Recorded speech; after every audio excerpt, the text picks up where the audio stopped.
নমস্কার বন্ধুরা, আমি পায়েল। আমার চ্যানেলে তোমাদের অনেক অনেক স্বাগত। আজকে রান্না করে দেখাবো চিংড়ি মাছ দিয়ে বরবটির একটি অত্যন্ত সুস্বাদু পদ। এইভাবে একবার বরবটি রান্না করে দেখবে, খেতে খুবই টেস্টি লাগবে। এবার চলে আসি সরাসরি রান্না। এখানে 200 গ্রাম মতো বরবটি নেওয়া হয়েছে, ছোট ছোট করে টুকরো করে নিয়েছি সেদ্ধর সুবিধার্থে।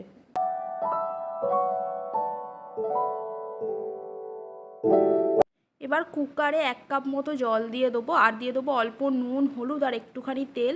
দিয়ে বরবটিগুলো সেদ্ধ করার জন্য বসিয়ে দেবো।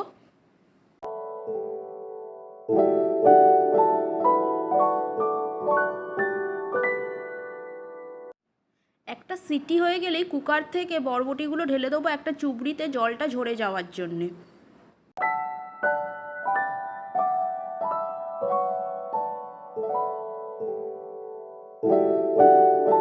এবার সেদ্ধ বরবটিগুলোকে বেটে নেব,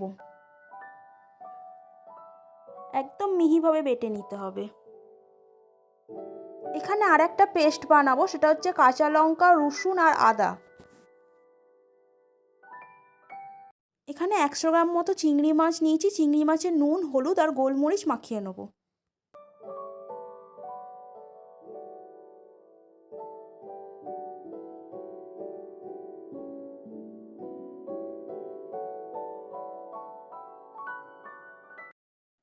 এবার কড়াই দেবো 3 টেবিল স্পুনের মতো সর্ষের তেল। এই রান্নাটা কিন্তু পুরোটাই সর্ষের তেলে হবে। ফোড়নের জন্য দেবো একটা শুকনো লঙ্কা আর অল্প কালো জিরে।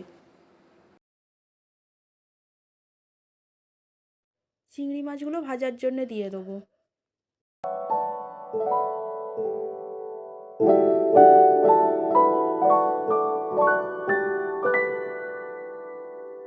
আমি দুটো মিডিয়াম সাইজের পেঁয়াজ কেটে রেখেছিলাম, সেগুলো ভাজার জন্য এবার দিয়ে দেবো।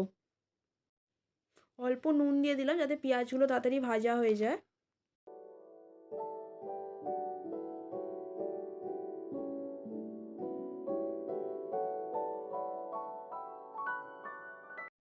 এবার দিয়ে দেবো একটা গোটা কাঁচা লঙ্কা, আর যে আদা রসুন কাঁচা লঙ্কার পেস্টটা বানিয়ে রেখেছিলাম ওটা দিয়ে দেবো।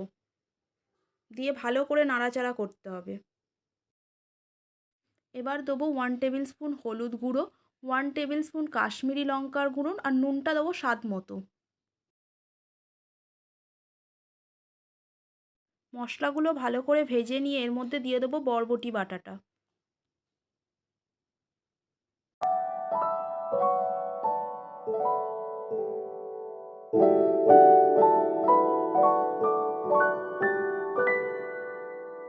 এবার খুব অল্প পরিমাণ জল দেবো। এই রান্নাটা করতে কিন্তু একদমই বেশি জল লাগে না, খুব অল্প অল্প জল দিয়ে রান্নাটা করতে হয়।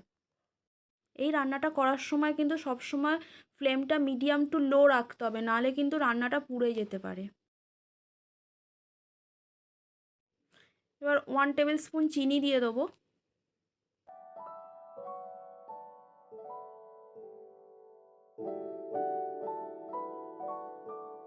আবারও সামান্য পরিমাণ জল দিয়ে ভালো করে নাড়াচাড়া করে নিলাম।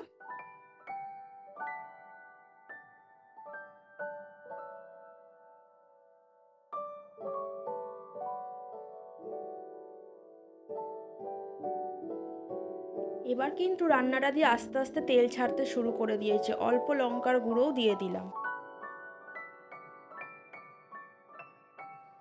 এইবারে রান্নাটা দিয়ে যতক্ষণ না পুরোপুরি তেলটা বেরিয়ে আসছে ততক্ষণ কিন্তু নাড়াচাড়া করতেই হবে, আর ফ্লেমটাকে একদম লোতে রাখবো।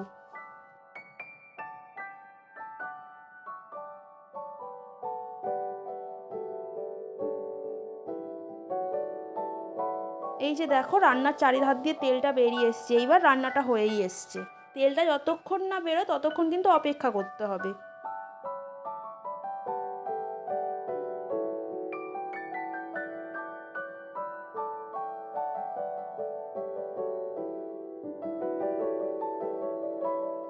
এবার কড়া থেকে অন্য একটা জায়গায় রান্নাটা ঢেলে দিলাম।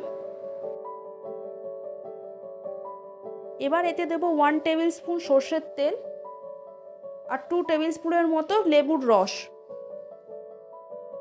একদম তৈরি হয়ে গেছে রান্নাটা, শুধু একটুখানি গরম ভাতের সাথে খেয়ে দেখবে, এত সুন্দর খেতে লাগবে যে কি বলবো।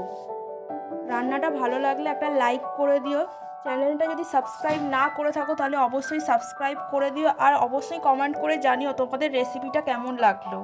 চলো টাটা, দেখা হচ্ছে নেক্সট ভিডিওয়।